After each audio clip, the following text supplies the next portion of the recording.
Tanteraka ny fangatahanbe sy ny maro ankehitriny dia nisiny toerana iray ahafahan'izy ireo manjifa tsaikato ny sakafo spécial fruit de mer karakarainy Manda Seafood.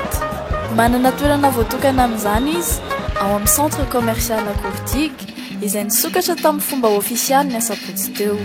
Niazakazaka tokoa ireo mpankafy azy nanomboka tamin'ny fotoana io.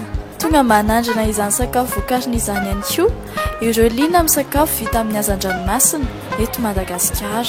Mihoatra noho ny eritreretin'ny mikarakara ao Manda Seafood mihitsy azy ireo olona tonga satria filaharana be tokoa teo amin'ny toeram-pivarotana misy azy nandritra ny sabotsy sy ny alahady teo. Pirofo mivaingana fa mialiana amin'ny sakafo spécial fruit de mer vokarin'ny Manda Seafood na ny malagasy na ny vahiny. Ny sakafo raha teo natao ho takatry ny rehetra, ankoatr'izany tsara kalitao ny mafilotra ery.